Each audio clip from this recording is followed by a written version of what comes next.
So, for example, Saint Francis of Assisi, he was born as the son of a very fairly wealthy merchant in Italy, and he was so disgusted by his father's wealth and consumption, and that he there were very few spiritual teachers who rejected all material things so completely. He was the ultimate hippie before hippies. So he would always go barefoot, have no possessions whatsoever. I don't want anything, nothing material. And so and many people joined him, young men, often some women, they joined him and wanted to live like him. It seemed a wonderful thing. And then gradually his teaching spread, and more people joined the order, and then they had to come to the church. Was becoming suspicious. He had to go and visit the Pope and ask to have permission to have an order and so on, and he had to do that. There's a wonderful scene in a movie, Brother, Sun, Sister, Moon, where St. Francis visits the Pope.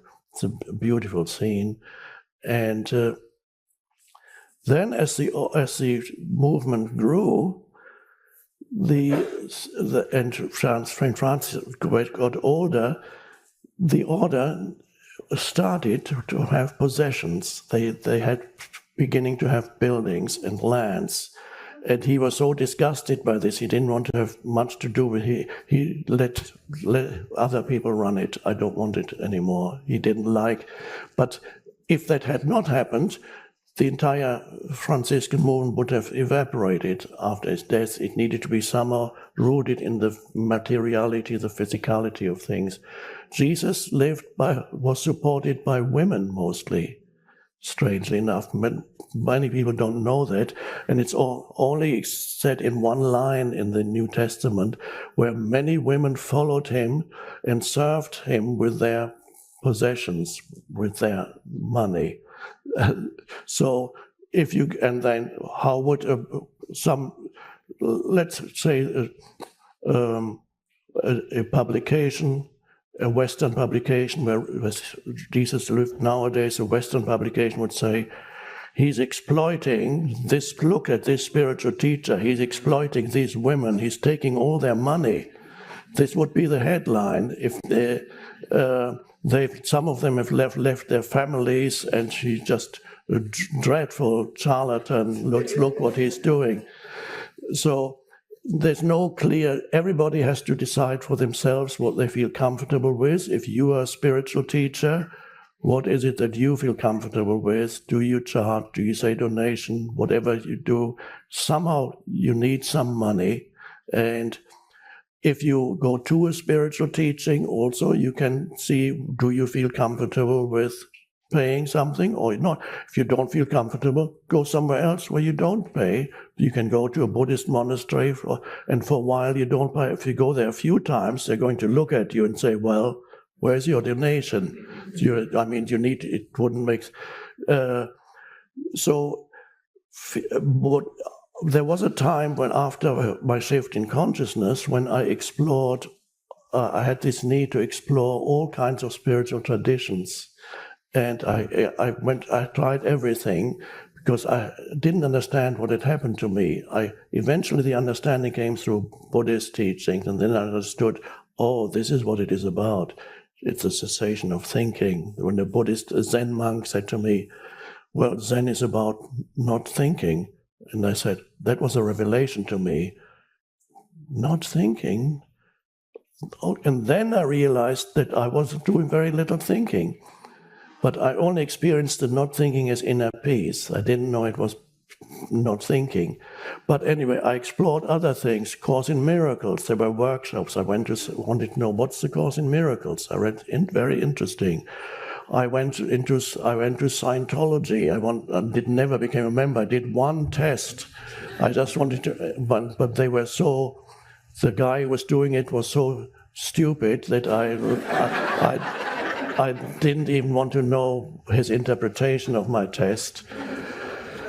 But then I went to other workshops. There were some workshops charged money, and occasionally I was so interested that, okay, this one charges £500 for the weekend. Well, I don't have £500. Then I remember, okay, I need to get a job. I was really interested. I can't remember what it was. There are so many things. I need £500. Okay, I remember what job I got to get the £500 for 2 weeks.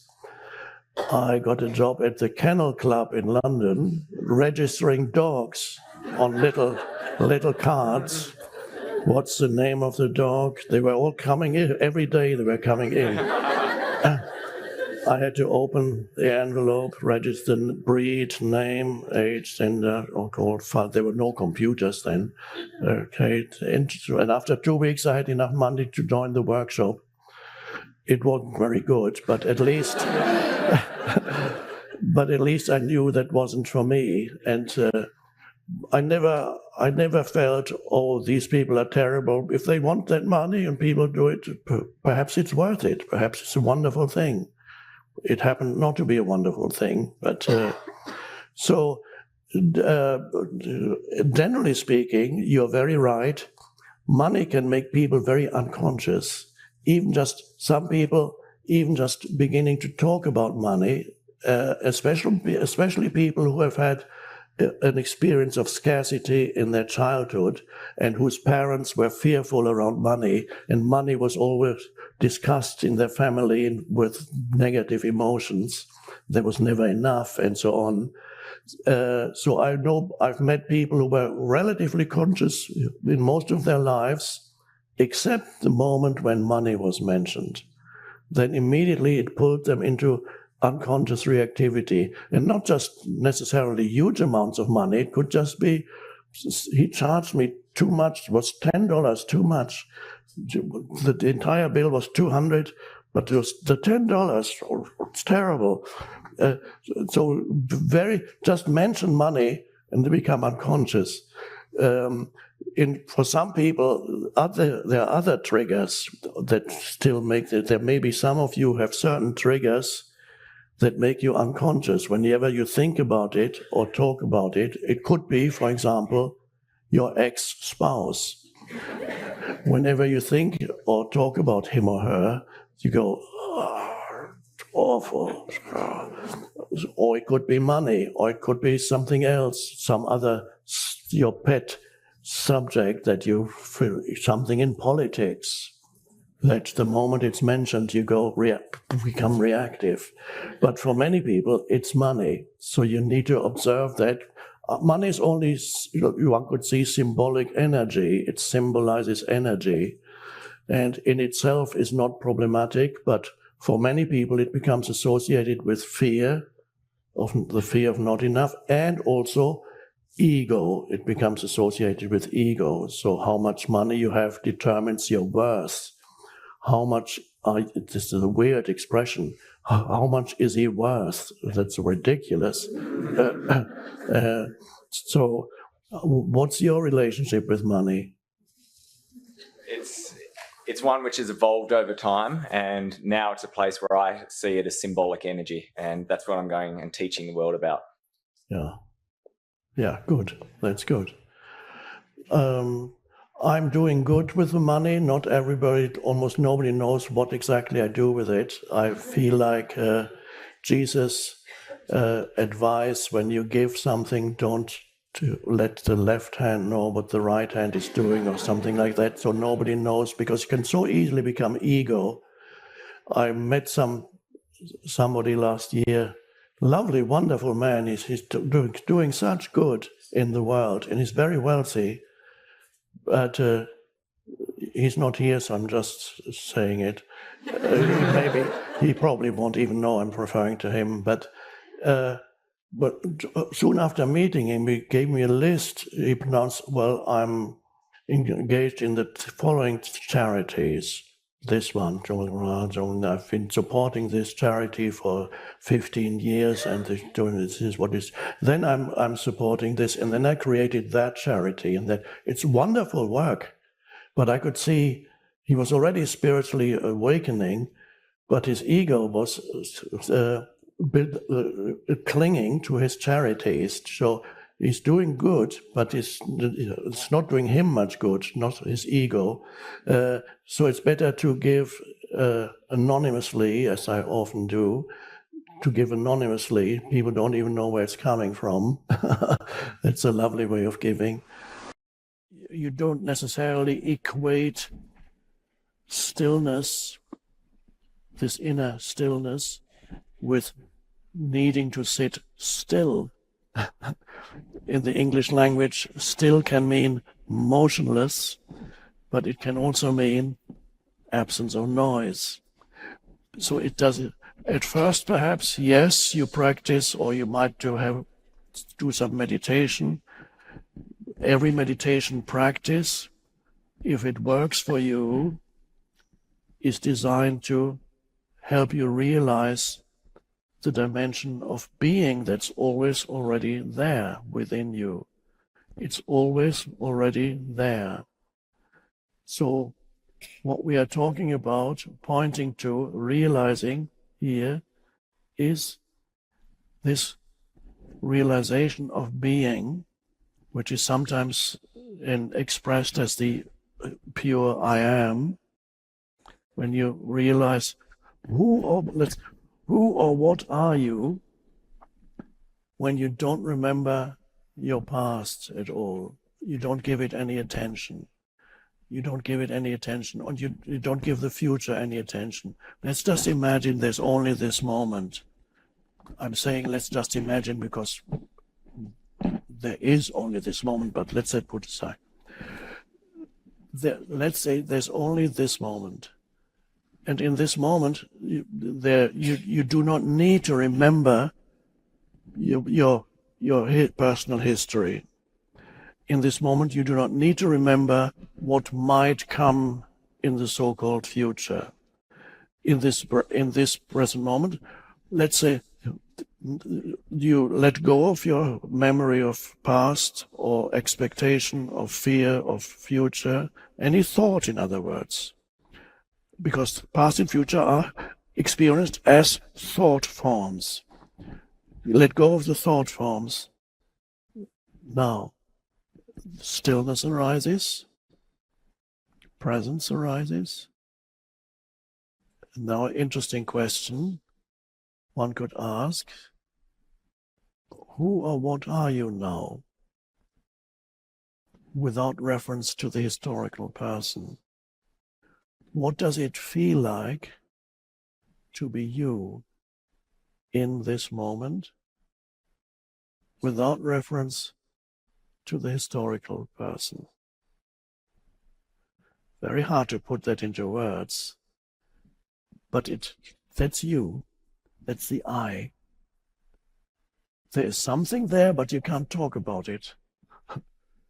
A presence remains, a sense of beingness.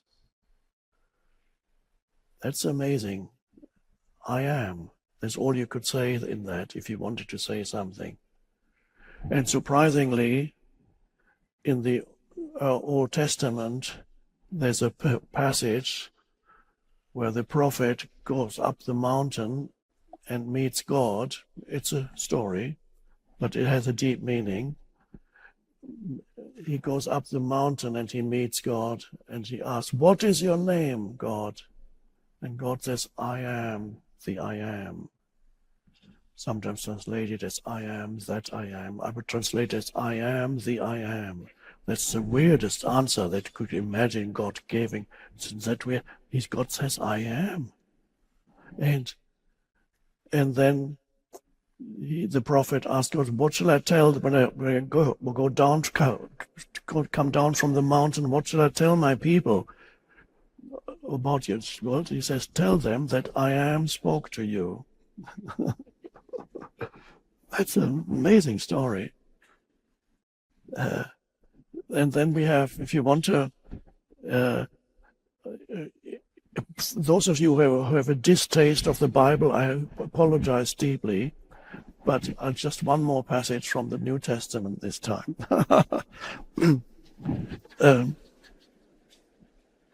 Jesus said, Before Abraham was, I am. So what does that mean? Does this mean I have existed for longer than Abraham? No. It points to his essential reality as the timeless being. I am. He didn't say before Abraham was, I already existed. That would be past. Before Abraham was, I am. It is the I am that is the essence of every being. It is not only the essence of every being, it's the essence of the universe itself. It is ultimately that sense, the deep sense of I am is your connection to the ultimate source of all life, which I prefer not to name, but it has 3 letters. It's your connection to that, which ultimately it is the unconditioned consciousness, which is a light that emanates from the source into this world, in the same way that the sun emanates light into this world. The transcendent source of all life, emanates the light of consciousness into this world. So your connectedness to the source, the 3-letter source, is this deep realization that you are, I am. Timeless consciousness, which is not a byproduct of the chemical soup of the brain. It is not the byproduct of the physical brain, although undoubtedly there is a correlation, a connection between consciousness and the form that consciousness takes when it moves through the brain. Mainstream science mostly still believes that, well, it has no idea what consciousness is. It doesn't even want to go there. Science even doesn't know what a thought is. Nobody knows what a thought is, because a thought does not exist in the realm of physicality. No scientist has ever found a thought in the brain by cutting up the brain with a microscope. Yes, there are neurons, transmitters, nerve cells, billions of them. There is a connection. But in the same way, if you turn on the radio and it happens to be playing the 9th Symphony of Beethoven, it's beautiful, beautiful. And then something goes wrong in the radio, and suddenly the sound is no longer beautiful. Eventually it stops completely. So the radio was necessary for the perception of this beautiful music, but it came from a transcendent source. It did not originate there. In the same way that consciousness does not originate. One day science will realize that. There are already some non-mainstream scientists and others who realize that, but you can realize that experientially, one could say. You know, people like Rupert Sheldrake and others have done interesting work in that. So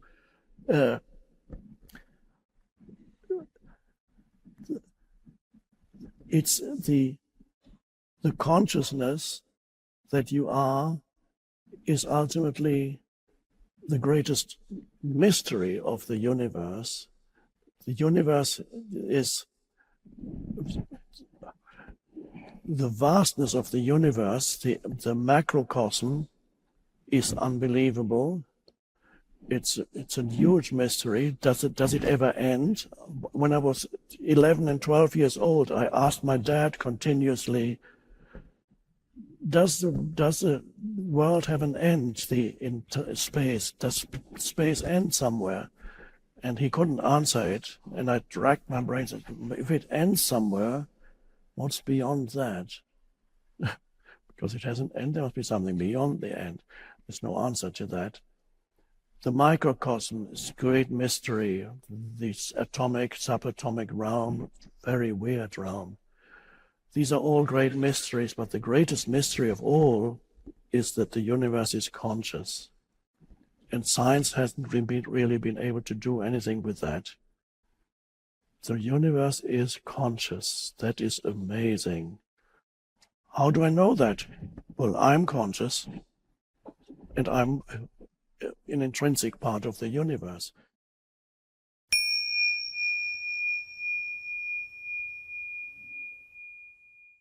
The one thing is beyond doubt about you and me is that you are conscious.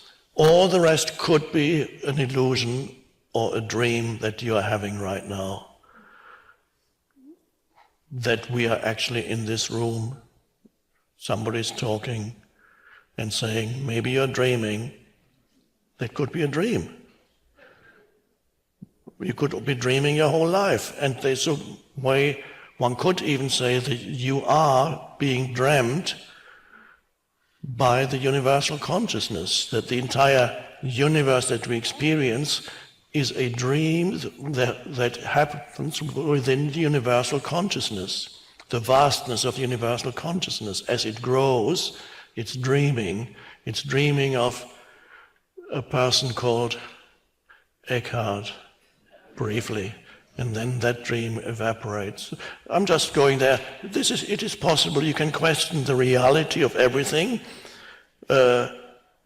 Maybe it's all illusion, but you cannot question it, that the dream is being, there's an awareness in which the dream appears. If there were no consciousness, if the dream needs the light of consciousness to be, to appear, to manifest. So that's beyond doubt. You might be dreaming, but even if you're dreaming, there's a consciousness needed for the dream to happen in. And so that's the very foundation for who you are, is consciousness. Your essence identity is timeless, and you cannot analyze it. You cannot know it in the same way that you know an object. Jesus used the word kingdom of heaven or kingdom of God to refer to it. What that is consciousness. Kingdom of heaven. As you know, my modern translation of that, I use the different words to make it more accessible to modern humans. For kingdom, I substitute dimension. The dimension. Heaven is sky, and sky used is an analogy for vast spaciousness. That's what the sky is, vastness. It doesn't actually exist as such. It's just an image of vastness. The sky has no physical existence, because if it had a physical existence, you could go there and see it and touch it. You can go through a cloud, but you can never reach the sky, because it doesn't actually have a physical existence. So it's a wonderfully adequate and suitable analogy for spaciousness, formless consciousness itself. So that's why Jesus used sky. The dimension, the kingdom of heaven is the dimension of spaciousness, formless consciousness, timeless consciousness. And where is it? It's within you and it's without you. It's with the kingdom of heaven is within you. In the midst of you, there are various translations. And then he added, that's very important, you cannot say, oh, there it is, or oh, it's over there, because it is within you. Now what does that mean when he says, you cannot say, oh, there it is, or oh, it's over there? It means the kingdom of heaven cannot become an object to your consciousness. You can't say, there it is. Because it's like if you're looking for the kingdom of heaven as people they've projected mentally what kingdom of heaven is, although he said, don't look for it. He said, oh, it's going to come when we die, or it's up there somewhere, because he used the analogy of sky. So traditionally, people who misunderstood, that its kingdom of heaven must be up there somewhere. That's for sure. And since it's not here now, probably when we die, we go there and up there. And then the Russian cosmonaut went up, and after coming back, orbiting the Earth, came back and said, I didn't see God there.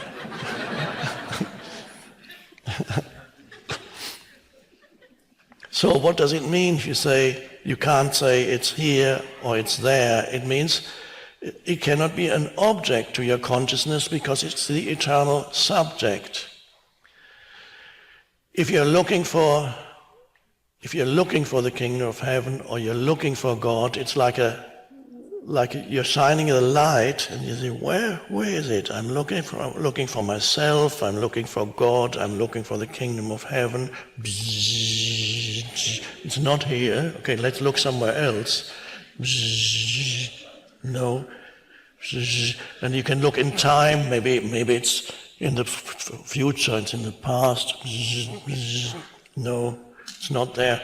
It seems to be nowhere.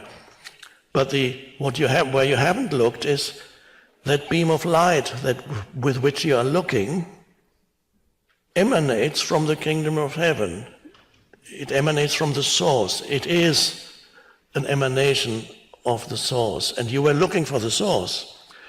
And you were using the emanation of the source to look for the source out there. But what you have to do is then stop looking and place your attention back in, go back where the emanation comes from. Oh, that's it. There it is. I am it. I was looking for it, and now I realize that I am it. I was looking for myself, but in all the wrong places. So truly, people who are looking for God, they're really looking for themselves. And they're looking for themselves in the wrong places.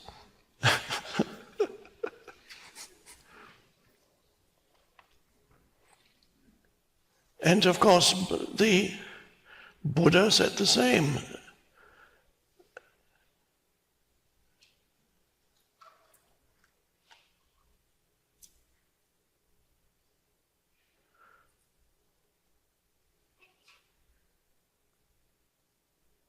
Sunyata is the word. Emptiness is the translation. Not the best translation. The essence behind all phenomena is emptiness, which sounds a little bit uninspiring. Emptiness is not, it seems a bit negative. Oh dear, that's the essence of the universe? But if we say formlessness, a little better, still not too inspiring.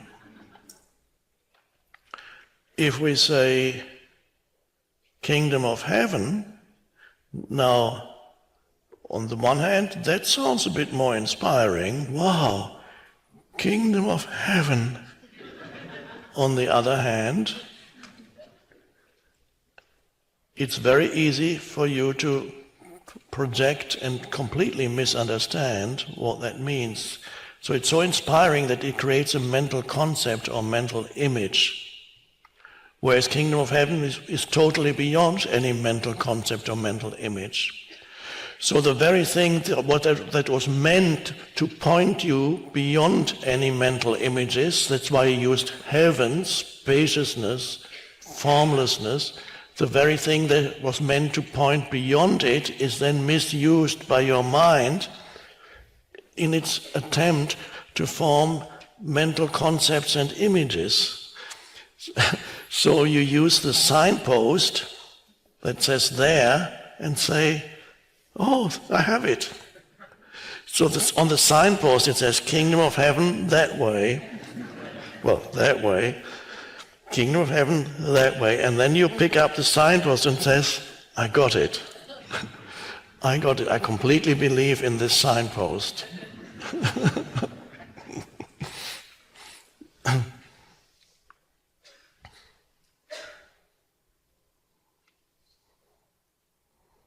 But this is just the light to be aware of this, the light of consciousness in you. That's the foundation for sanity in this world and for bringing about a different world here. And only then can you be free of the egoic mind, and instead of being used by your mind and mistaking it for who you are, your mind can be in the service of that greater consciousness that can flow through you. And that's called inspiration. You can be inspired, you can speak in an inspired way, you can produce something in an inspired way, you come up with you're inspired to come up with a new idea for new creativity. It inspires, it is also an emanation that comes through you that affects people around you, even if you don't say anything. She heard this inner voice, this is a course in miracles, please take notes. And she went to her colleague and said, I hear this voice, I think I'm going insane. And her colleague said, just write down what the voice says and then we'll decide whether you're insane or not.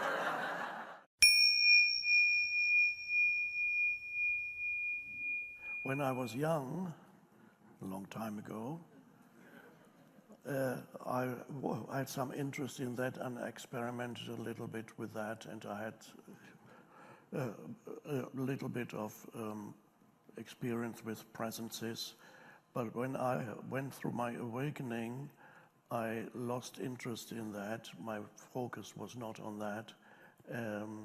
Although I have come into contact with quite a few people who, over the years, who channel spirits and spirit presences, who, you know what channeling is.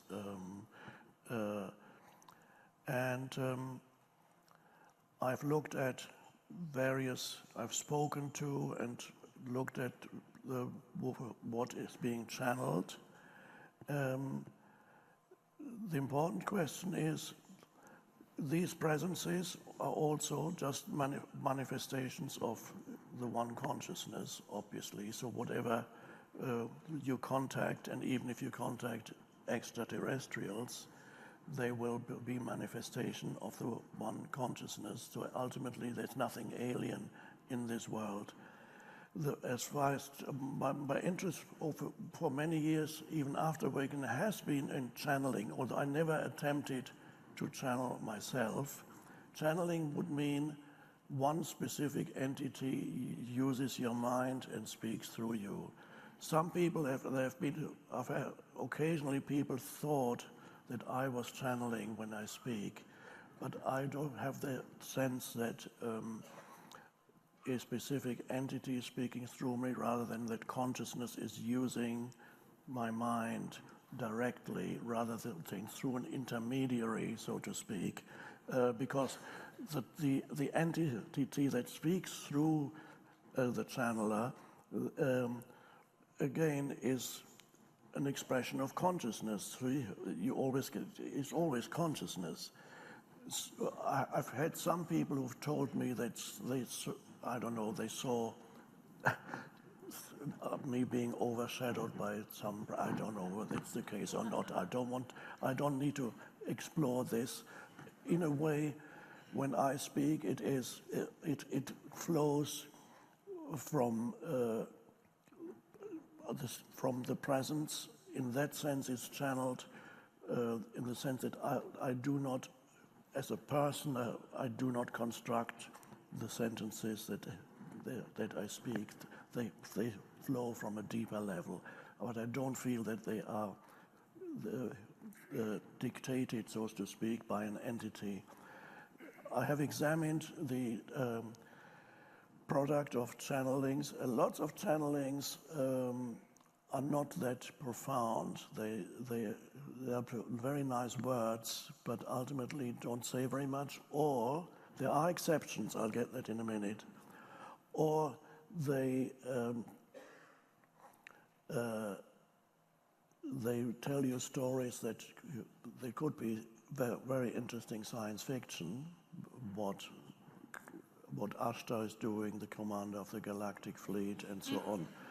Maybe he is, maybe he is not. I don't need to know that. There are some channelings that are exceptional, where there's actually a higher consciousness at work. So, for example, The Course in Miracles is a book that was channeled through a medium. The medium, Helen Schuckman, was a psychologist at Columbia University, and this voice came through her and spoke through her, and she was writing, basically taking down dictation every day in her office at Columbia University. She only told one colleague about it. She had to lock the door when she was doing it because they would have thought she was insane. So she was taking down dictation. It started with, she heard this inner voice, "This is a Course in Miracles, please take notes." And she went to her colleague and said, "I hear this voice, I think I'm going insane." And her colleague said, "Just write down what the voice says, and then we'll decide whether you're insane or not." And she wrote down, and it was not insane. It's actually a deeply inspired teaching, not for everybody, because the form in which it comes is not suitable for everyone. No one spiritual teaching is suitable for everyone. But The Course in Miracles has survived and will survive as a spiritual classic. There are other channelings too that are quite profound, but they tend to be exceptional. So my main interest is, as far as the spirit realm is concerned, what comes through when people channel the messages. Now, there is the belief in many people that if they have passed away, they automatically are in possession of greater wisdom. And I don't believe that to be the case from some experience. According to the famous dictum, just because they are dead doesn't mean they are smart. So you get a lot of posturing from these entities. Sometimes they want to be taken seriously, they exaggerate their importance sometimes. And at other times, it can often also be the case, I observed, that the ego of the person channeling is actually the entity. So there isn't an entity, but the ego gets blown up and amplified, and the ego realizes how much power it can have over others when it suddenly changes its voice and looks up at the ceiling or something and goes, "Hello, entities. I am here to guide you." And it's very impressive. I mean, it's scary when you listen to them. So, oh my God, he really must know the secret of the universe. So I wouldn't, spiritually speaking, I would not seek that out too much. It is comforting, of course, if you go to somebody who can contact deceased. And there are very few who are genuine. It can be very comforting to know that a loved one is still there, has not disappeared into nothingness. But there's also a lot of deception there with people who do that. But there, a few are very good. But don't lose yourself in that, because then you give your own power away to other entities, and that can be also quite dangerous. So don't lose yourself in that realm. Go to consciousness directly rather than seeking an intermediary through which to access wisdom. Rather than that, find the wisdom that is within you. You don't need an intermediary in order to provide you with wisdom. So because it is inseparable from the essence of who you are and what you are. The wisdom is in you. So don't seek it. If something like that happened to what had happened to Helen Schuckmann, that's a different thing. Suddenly you are overpowered by this. And in most cases, when a voice comes to you, it's not good news.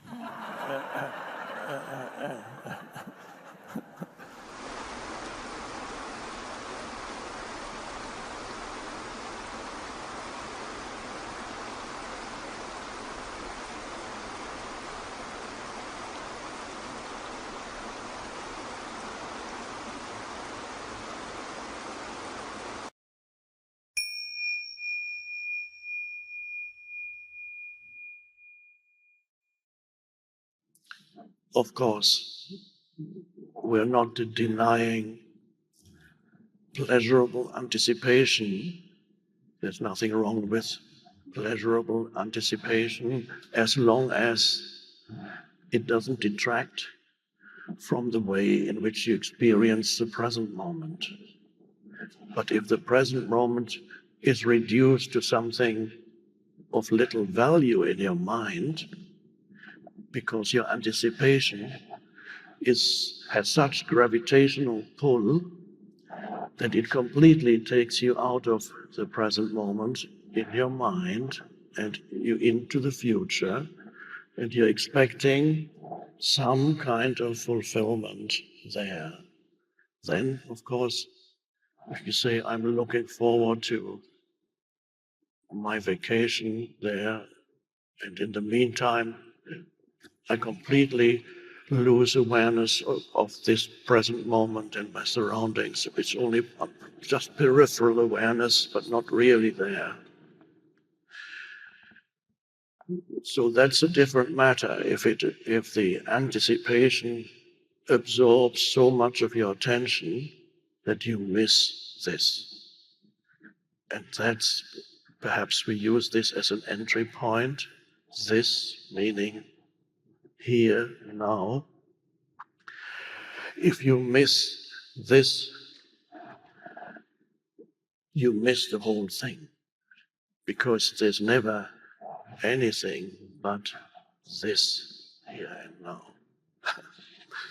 That's, some people find that if you really grasp that, not just intellectually you could say, yeah, of course, that's always now. But if you really sense the importance of that, what is of primary importance, here, now. If you disregard that, or always mentally somewhere else, only sufficiently here not to bump into furniture or get run over by a car, you still have just a minimum of awareness in the present moment. Yes, okay. But your main occupation is to do with past and future. And in the meantime, you live here now, but you're not really here now because you're there. You're here, but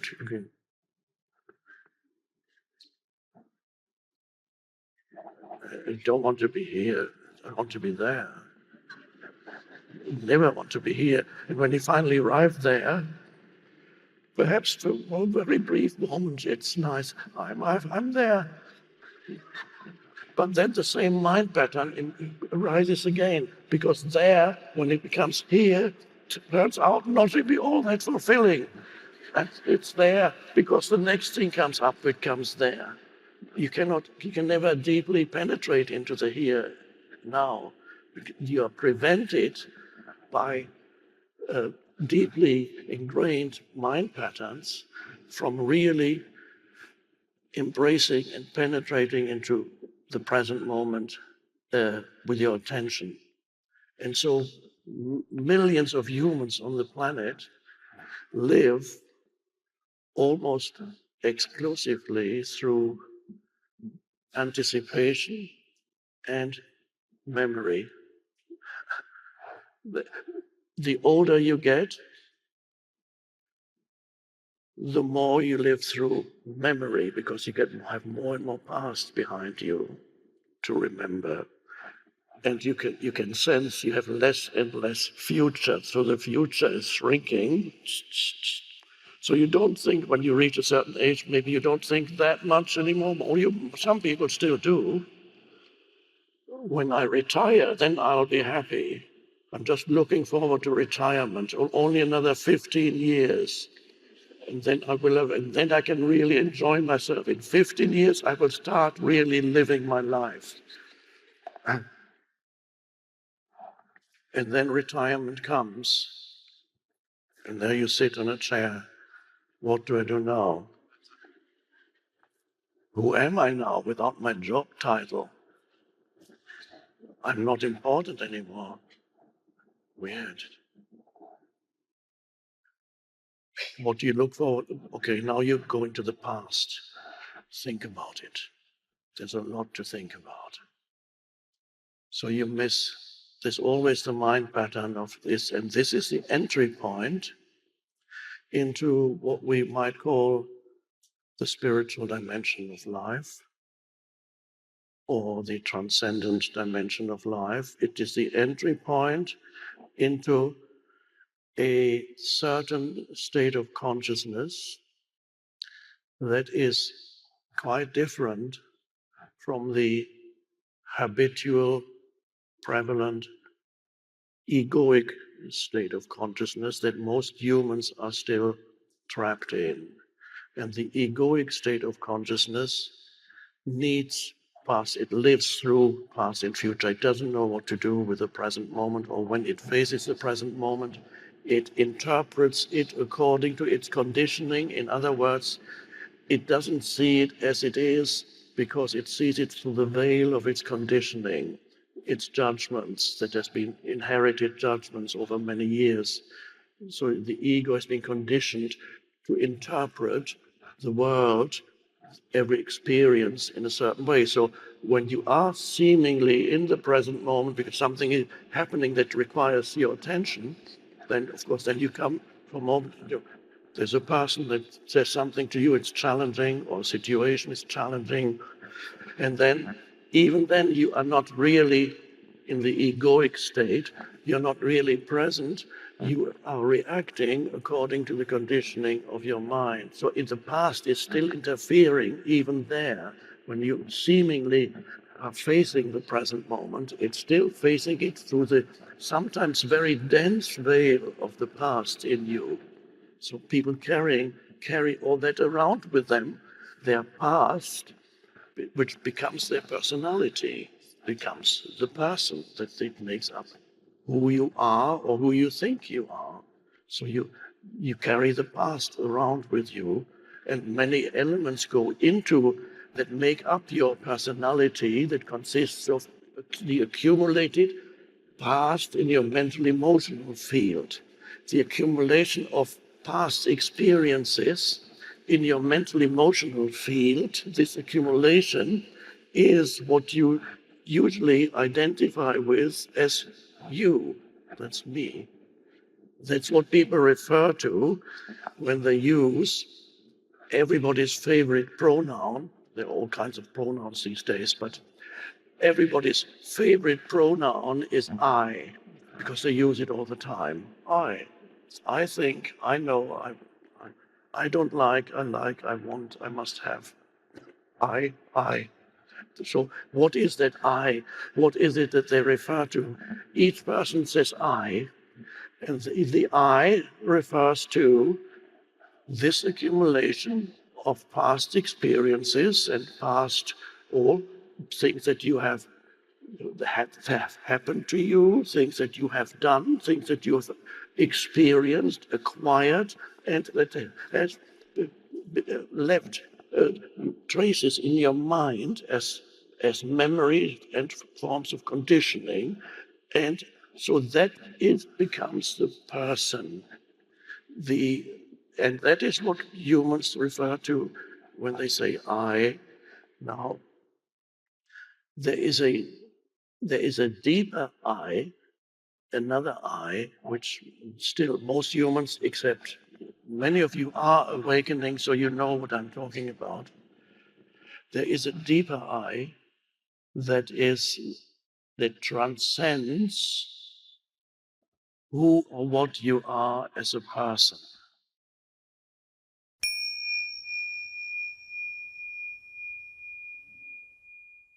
You're addicted to your own negative emotion and your negative thought processes, and that at those times you do not want them to end. If anybody suggested to you that it is possible to snap out of it, you would become very angry because you don't want to snap out of it. At that moment, you're addicted to your unhappiness. And this addiction to unhappiness is not uncommon in people. People are addicted to their unhappiness. It's periodically, it may always be in the background, but periodically it comes up very strongly. And every therapist knows that it is not uncommon for the patients or clients or whatever term they use to resist becoming more conscious, because they are so identified with their negative state. It's become part of their sense of self. So they don't want to let go, and there is a perverse pleasure in indulging in that unhappiness. Don't take my unhappiness away from me. I've lived with it for so many years, because who am I without it? Without all the things that I've continued to complain about in my mind, which is part of the unhappy thought structure. Who am I without that? Can't let go of that. That first, what I just said just now, I learned a lot when I started many years ago doing counseling sessions with individual people. And this, the first time when I was working with a lady who had an enormous pain body. It was in relation to her husband. Her husband triggered her pain body even without trying to. Just his mere presence triggered her pain body. And so she complained to me every time she came, all the things that she found so irritating, just can't stand it anymore. The way he eats his food, or the way he picks up the way he chews his food, and then the noises he makes, and the quirks and characteristics, and how he does that, and awful. Oh, I can't stand it. Oh, dreadful. And gradually we worked towards more consciousness in her, more presence, and she began to realize that the main problem was not her husband, it was her continuous reactivity. The problem was her reactivity, not the way the husband chewed his food. It didn't. And that was only one of hundreds of things that irritated her.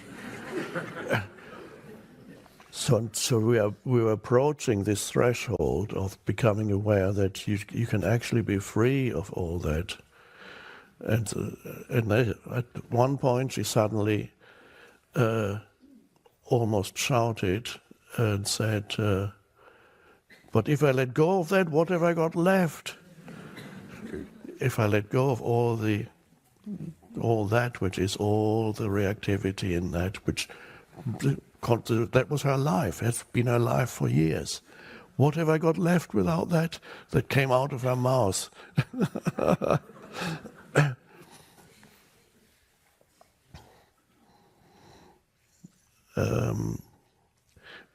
Well, she awakened to some extent, but not completely. She became ill, and then for a while, and then I didn't see her anymore. She made some progress, but I don't believe she became free of that pattern completely, but she made some progress. And she and many others helped me enormously and became a part of this teaching, which would not have happened if I had not spent hundreds of hours listening to the human mind, in addition to, of course, knowing my own mind and recognizing all those patterns in the mind. So the pain body then is, one could say, is an aspect, but doesn't have to be. It usually is an aspect of the ego. It's the emotional aspect, one of the emotional aspects of the egoic consciousness. As long as it takes you over, you're completely identified with it, then it's part of the ego, very unpleasant, very sinister and dark part of the ego. As long as, however, the key to becoming free of the pain body is to recognize it for what it is when it arises. Always easier to recognize in the other, much easier than in yourself. So you're more likely to recognize it in your partner when it starts than in there. But the more important thing is to recognize it in yourself when the energy field comes and begins to take you over. By recognizing it, you disidentify from it. It cannot take you over totally if you recognize it, because to recognize means there is an awareness there now. You're aware that this is in your energy field. If you're not aware that it's in your energy field, it becomes you. If you're aware, it's still there, but it hasn't taken you over completely. So, and then it is no longer part of the ego. It just exists there as the pain body. Ego means complete identification with it, complete unconsciousness. And that's the same, by the way, with thoughts in your head. Complete identification with thoughts that you have, it means ego. Ego is complete identification with thought. But if you recognize certain thoughts as for what they are, then they're no longer egoic thoughts. As soon as there's an awareness, you're stepping out of ego. And so to become free of the pain body, even more important than becoming totally free of the pain body, is to be able to disidentify from the pain body. Then really you are, to some extent, already free of being possessed by it. So you need... First, you need to recognize it retrospectively perhaps in past relationships. Perhaps you still experience it periodically in present relationships that you have. And so you recognize it for what it is. And then if it doesn't manifest in relationships, if it manifests more through your thought processes, then you recognize it when your thoughts become suddenly deeply negative and you do emotional thinking. By the way, whenever emotion flows into your thought processes, then your ability to be intelligent and think intelligently and rationally gets greatly diminished. When emotion flows into your mind and you think with and through your emotions, then whatever decisions you make on that basis and whatever you say or you do is probably not very intelligent, because the emotion diminishes your IQ. Well, I don't really, it's not really, it's more than IQ. I don't think that much of IQ, but anyway. Mine is quite low, by the way. I just can't do it, these weird tests. Just doesn't make sense to me. And I never found out what my IQ is, because I get tired with these tests. I can't, what is this? I can't do it.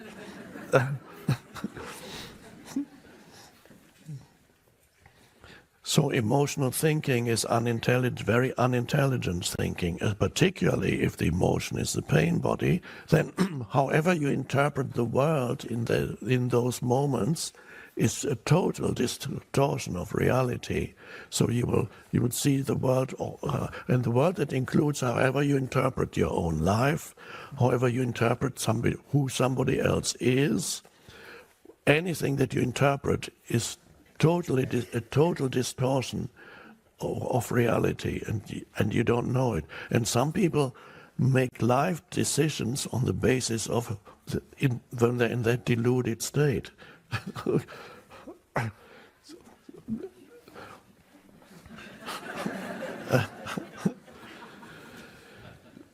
So the key is then to recognize it directly as something that is in you. And the emotion is usually felt in your body. The emotion is felt here.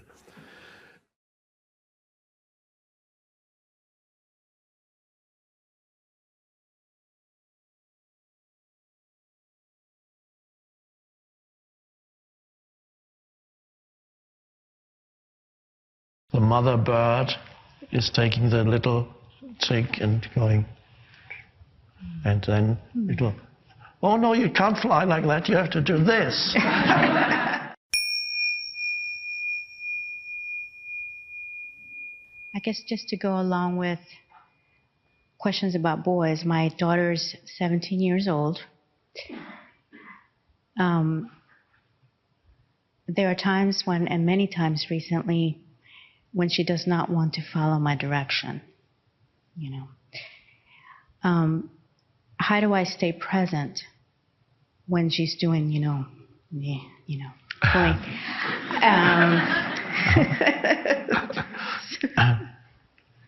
So she's 17. She's 17. So you've only got a few more months of control over her, and then you have to let go. Well, she's been at this for a while. So then the shift then as your children grow older, of course, the younger they are, the more you need to, in some cases, control what they do, because they might do something to hurt themselves, like don't play with fire, don't walk on a high wall because you might fall off. So those things, and then gradually the parent needs to learn to allow a bit more, always a bit more freedom, and a bit more just give guidance rather than control. Some parents find it hard to shift from exerting control as they grow older and giving guidance. And as teenagers especially, they resent, as you know, and everybody knows, they resent being told what to do, because they're beginning to be independent adults. Well, she knows everything. Yes, of course. Yes. So there's as much learning for you as there is for her in this situation. For you, it's to do with continuing to give guidance without giving the impression that you're trying to control what she does. No. And if guidance is not received, no matter whether it's given but it's not received, then you need to accept that, especially as soon she will be reaching 18. Then and then compassion comes in. You continue to help her as much as you can, offer help or guidance, realizing that she now has she is autonomous now and will decide what to do on her own, and she will make mistakes, hopefully, because if she doesn't, she's not going to grow. She will make mistakes, and you may see it, and she won't. And ultimately, they're not really mistakes, because they're all part of one's growth process and becoming eventually conscious. Often mistakes, if they are leading to suffering, and then can lead to awakening. And then retrospectively, they're not mistakes. If a mistake leads to awakening, it's not a mistake.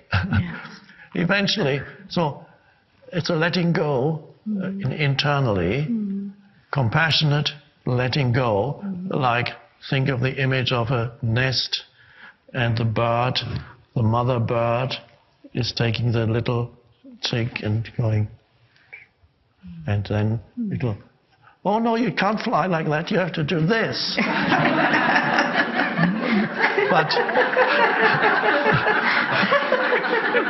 But birds have learned to fly for 1 million years and more without the mother bird telling them what to do. They'll learn, so it's trusting in the movement of life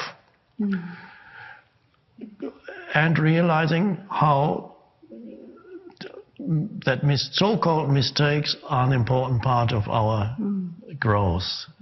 And that's, we had somebody else before, we talked about allowing them to do that. So it's think of the image, and that will help you to be, your associated question was to do with patience or presence. This will help you, the bird, you let the bird fly off.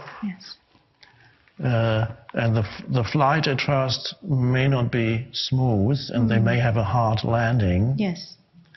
And then you just watch, and you know that's fine. Do as much as you can. Patience is not quite the same as presence. In presence, the whole idea or concept of patience disappears. When you're present and somebody says, oh, you're so patient, you say, patient? I didn't know I was patient. Patient is something that you're trying to do, you really. I'm trying to be patient here.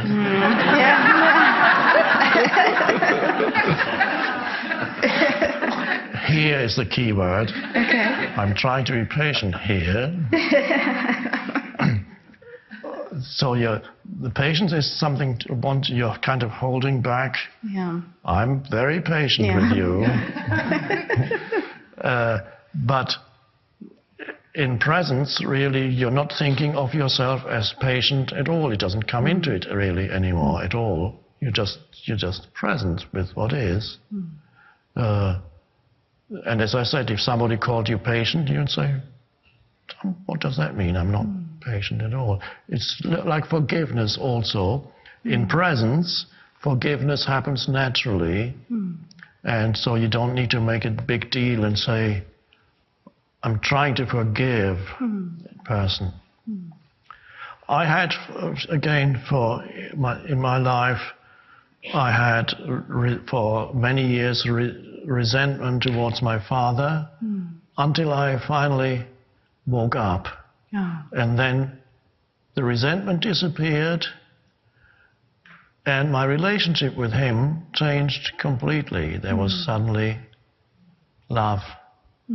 And for until the age of 29, I had enormous amount of resentment.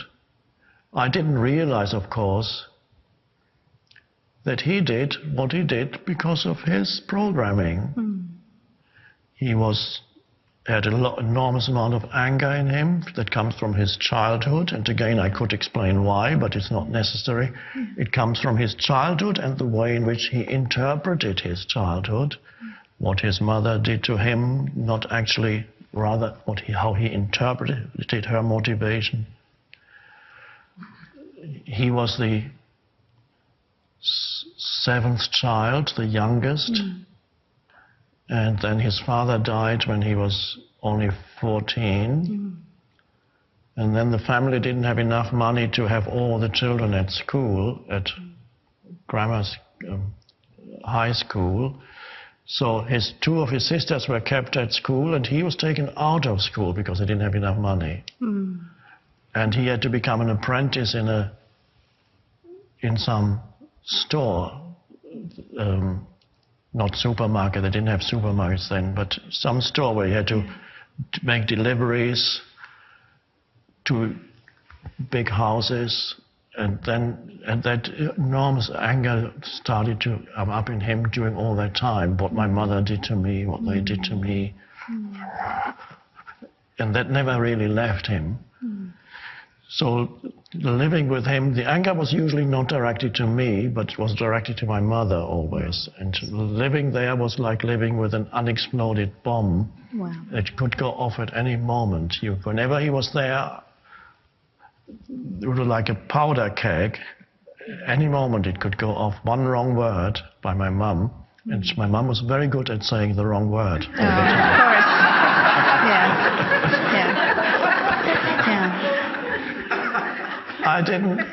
That was he couldn't help that. And as I then disidentified from that, in his later years, there was a considerable degree of awareness coming in. Some of remnants of that anger remained, but far less than before. And he read The Power of Now a few years before he died, and it was meaningful to him. And there was quite a bit, in some areas of his life, he was virtually enlightened, and in other areas, there were still big pockets of unconsciousness. But compared to what he was before, there was an enormous shift. And it has, I'm sure, something to do with the shift that happened in me towards him. So there was no longer anything to forgive. I see. That's the beauty of it. And it was all his ego was huge. So I learned about ego before I even knew the word ego. Throughout all my childhood, I learned about how the ego behaves and what it does through observation, without knowing that was ego. But I saw the dysfunction, normal dysfunction in relationships. It's all fine. Trust, compassion, letting go, and then life will do the rest. Well, thank you very much. You have to be vigilant to see if your actions, any given moment, whether they are no more than a means to an end.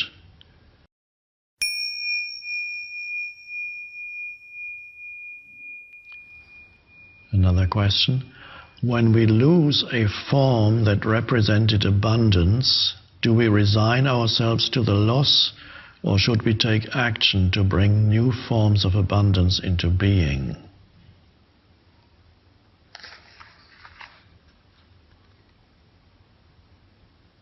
Again, the question may refer to you, so I cannot question you directly here. Maybe you lost possessions, money, whatever, and the question is, do we resign ourselves to the loss, or should we take action to bring new forms of abundance into being? Well, you can resign yourself. It's not a question of either or. Whether or not you create more of the same, whatever it is. If you lost a house, whether you work to have another house, or if you lost investments, whether you work hard to create the same again, or whether you no longer are interested in doing that.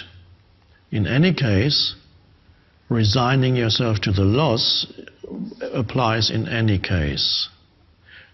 If you don't do that, then you suffer, and then you build up negativity, and then the action you take is then based on negative reaction, and you can work very hard, and perhaps you'll recreate the same abundance, but it's not pleasant. So acceptance of what is always comes first, and then you're free to go on from there. acceptance of loss. That's what is. Nothing is permanent in this world. It consists of gain and loss. Sooner or later, you have to let go. Acceptance comes first, and then there's a choice. If you enjoy the creation of abundant forms, whatever you do, why not carry on doing it? And very quickly you will probably create the same abundance. If you don't enjoy the doing, if the doing is only a means to an end because you need the money, you want to have the psychological security of money, you still haven't learned that it doesn't really work, then you just go through the same cycle again. And you won't be happy. You'll be compulsively working hard, trying to get your money back. So it's a question of, step one is acceptance of what is, because it is. Step two is you listen within and see what it is that wants to be done.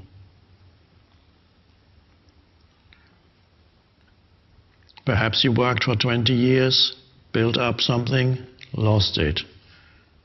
Do you want to work another 20 years or even 10 years or 10 years? If you enjoy it, yes, why not?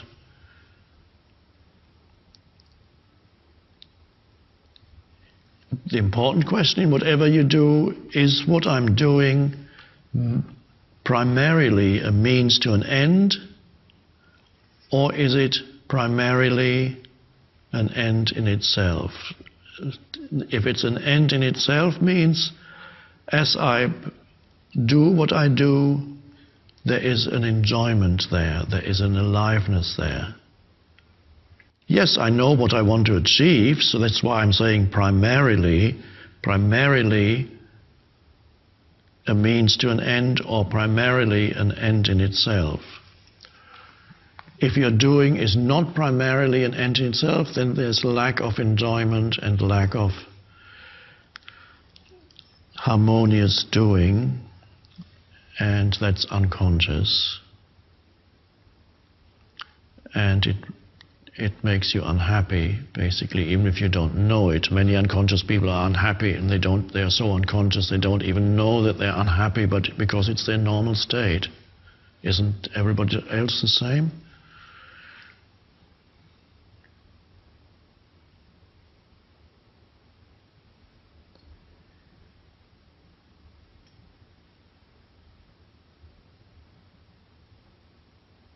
So that applies to whatever you do, not just going beyond this particular question. You have to be vigilant to see if your actions, any given moment, even simple things, running errands, things you do every day, you need to be vigilant to see whether they are no more than a means to an end, in which case you are not present in what you do, you're probably impatient or stressed or complaining, would rather be somewhere else. As the car sticker says, the bumper stickers you have that say things like, I'd rather be fishing.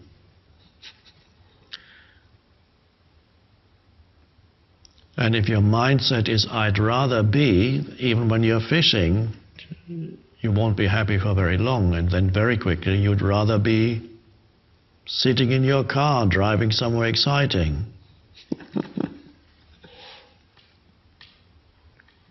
So taking responsibility for your life is taking responsibility for how you perform your actions, what you do. And if most of your actions are means to an end, your whole life is of low quality. It lacks presence, And you're always looking out for the next moment which you think is going to be better. When it comes, is unfortunately only the present moment, which is never good enough. That's low quality life. The quality of your life, the way in which I use the term, is deeper than the conventional use of the term, although it's good to have the term at all, quality of life, because it implies that what determines the value of your life is not quantity, it's not how much you consume, how many things you own, or whatever, how many people you control in your job or your whatever. It's not quantity that determines the value of your life, it's quality. So in the conventional term, I'm glad that this term exists, it means how you whether you enjoy, whether you can go to have quality time with another human being, which means attention, quality activities where you're not just working all the time but doing other things. They have the quality of life for cities. Every year they have a list, I don't remember who publishes it or how they determine it, but it's an attempt to determine how pleasant it is to live or how unpleasant it is to live in a particular city. Many factors contribute to that. So that's a good thing, but the way in which I use quality goes even beyond that. Well, it is connected somehow, but it goes deeper.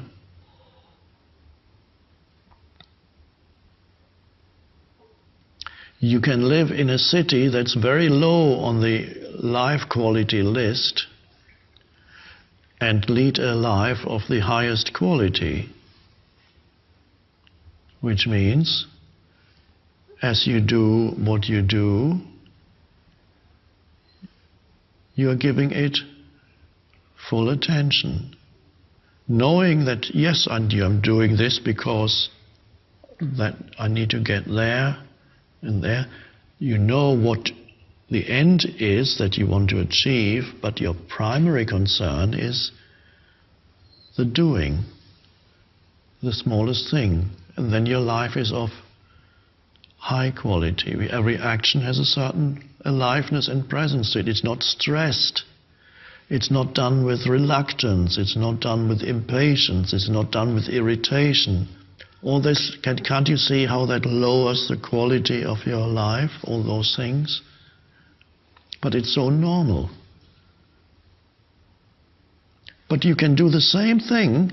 Why bring all that to the action, the irritation, the stress, the dislike, the impatience, the complaining?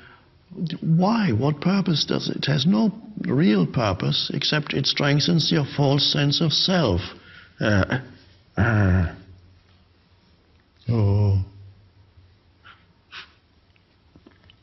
So you can see you have a choice. You can do the same. Even if you do nothing to change your life on the external level, let's say everything that you've been doing so far, you carry on doing it, but you bring a completely different, you take out all the resistance patterns from what you've been doing, you take out all the complaining and the wanting to be somewhere else and the irritation and the impatience and the stress. So you're still doing exactly the same, and yet your life is completely transformed on the inside. An amazing thing. On the outside, at first, nothing has changed. You still do exactly the same. The alpha and the omega, one could say, is of course the now. We start with the now, we end with the now, and the now is in the middle too. There's only the now. Becoming aware of the now is a shift to a different level of consciousness.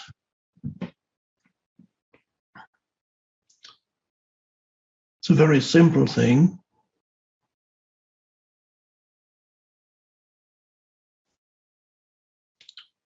Your level of attention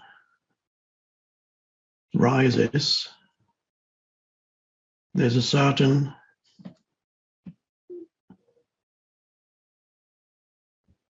rise in your alertness. And I'm not just talking about it. The words are pointers to that state of presence. And sometimes you can very clearly notice the shift from being immersed in thinking, which is a normal everyday reality for most people, the shift from being immersed in continuous thought processes, and then stepping out of that into presence. It's a little bit like waking up out of sleep. And that's why this term awakening in many spiritual traditions, including ancient ones, is used to describe this shift. So we use a term that everybody is familiar with. When you wake up out of sleep, in sleep, of course, you have dreamless sleep and you have the dream state, and then you wake up out of that. And there's definitely a shift in consciousness when you wake up in the morning. So you were in sleep consciousness, then you wake up. So that's a very easily verifiable shift in consciousness every morning. Or if you have a nap, as I often do in the afternoon, then you wake up. Oh, and animals do it too. If you have a dog or a cat, you can see them, they sleep, they dream, and then maybe you touch them, and suddenly they go completely different world suddenly. So the term awakening, which comes from everybody's daily experience, is used to describe something else. Since ancient times, the etymology of the word Buddha means the one who is awake. Buddha is not a name, it's a kind of title. Buddha comes from the Sanskrit root Bud, is to be awake. So the Buddha represents that state of presence, awakeness. When you look at the image of the Buddha images, to me, it's not the image of a person that once lived. I mean, nobody knows what the Buddha looked like, and it represents a state of consciousness. It's a reminder of a state of consciousness. The Buddha represents a state of awakening. In mystical Christianity, Christ consciousness is a similar term you can use. Doesn't matter what label you use, but it's awakening to the Buddha is the one who is awake. Strangely, this is not normally recognized. Jesus talks about staying awake quite often in parables, in little stories. Stay awake. Don't go to sleep, stay awake. This is not usually understood by in conventional Christianity. But I'm sure that what he was pointing to was this, the state of presence. So you can often notice the shift, easily notice when you step out of habitual immersion and identification with the stream of thinking, and suddenly, this sometimes happens when something unexpected happens, it can very briefly take you out of the stream of thinking, and you suddenly go. Even an unexpected noise that suddenly happens and you don't immediately know what it is. Let's say you're immersed in the stream of thinking, most of which is quite pointless, and obviously some thinking is very helpful and great, useful, but a lot of it has no purpose except to make you unhappy, but let's put that aside. So, and suddenly there's a noise, and if you're really in that moment for a few seconds, 2, 3, 4 seconds, you're not thinking. You have to be alert. You're trying to figure out what that noise is. But to figure out what that noise is, you need to give it your fullest attention. You cannot carry on thinking. You have to give it your fullest attention. And then after 3 or 4 seconds, probably the mind has interpreted the noise, and now it knows what it is. It then comes up with a label, and then it starts up again and says, "Oh, that's what it is." Or it might not figure out what it is, and then it could be perhaps the state of pure listening carries on for a little bit longer.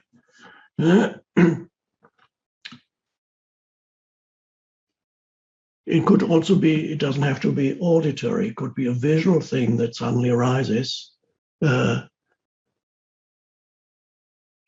Every time